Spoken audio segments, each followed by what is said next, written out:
my name is Brenna Wagnon. And I'm Emma Shiflett. Welcome back to CVTV. We have a few announcements to get us started today. The Castle View Theater Company is pleased to present a murder mystery dinner, February 27th and 28th. Tickets are only $15, but only 80 seats will be allowed per show.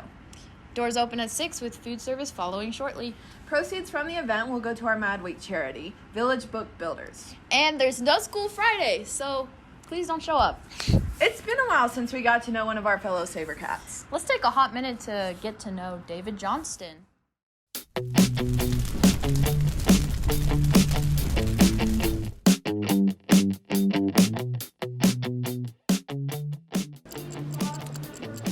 All right, what's your name and how do you spell it? David Johnston, DAVID-JOHNSTON. Okay. What's your favorite animal? Polar bear. Your favorite song? The Dance by Garth Brooks. What's your favorite band? Randy Rogers Band. What's your favorite movie? Roadhouse. What's your favorite school subject? Social studies, U.S. history. What's your favorite food? Steak. Okay. What's your favorite color? Green. Where would you like to go on vacation? Somewhere to the beach. What do you do in your free time? I play the piano. I've got a little baby at home, so I'm taking care of him. What are your hobbies? I coach sports here at Castle View, football, basketball, track. And what's your favorite TV show? Sports Center. Favorite season? Favorite season? Springtime. Tea or coffee? Coffee. iPhone or Samsung? iPhone. And favorite holiday? Christmas. Basketball season has been going on for quite some time now, but we recently had a game of our own. Let's take a look at how the team and the season are shaping up.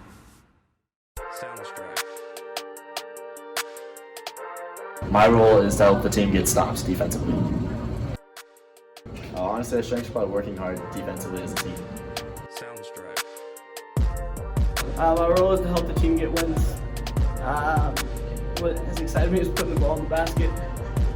I think our strengths are playing good team basketball together. I think we've improved on getting to know each other and how we play. We go to Mike's house for chili.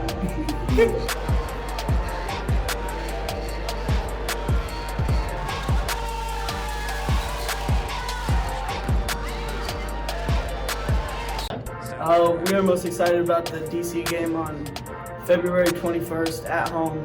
Yeah.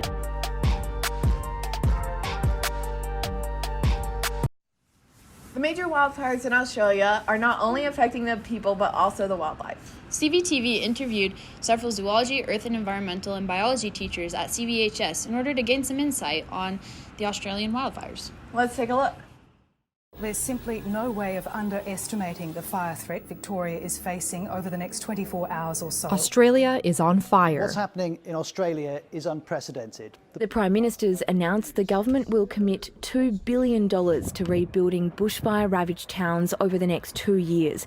During Saturday, a gale-force north wind will combine with extreme heat, and that's not a good combination in terms of fire potential. But those who've been affected by the bushfires say what's been available until now is far from enough. The area of land burnt is staggering.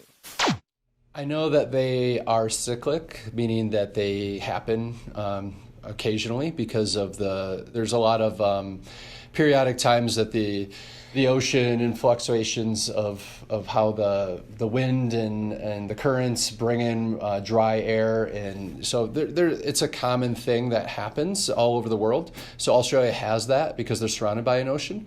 Adding to that, the climate change, right? So we are having warmer days and warmer seasons, so that's definitely going to amplify the causes of the fire.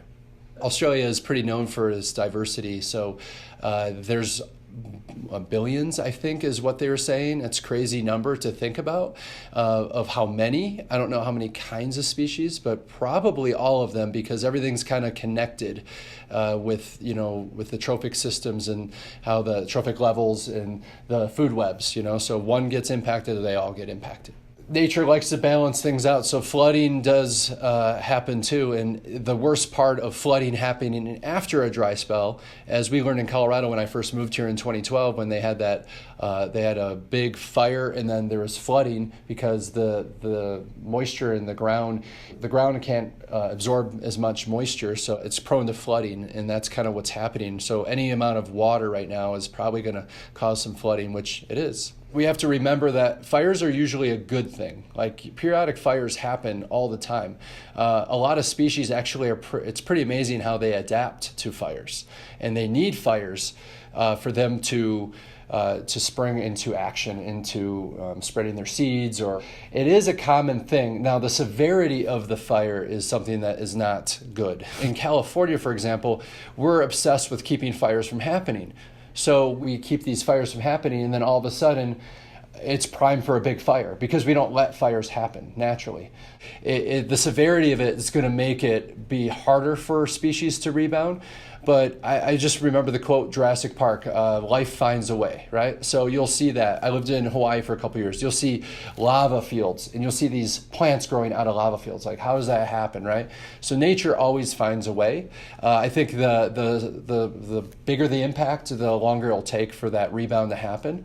But I'm pretty sure Australia is going to rebound, but what comes back might be different. So that's kind of how what we'll see, and it'll be pretty interesting to see that.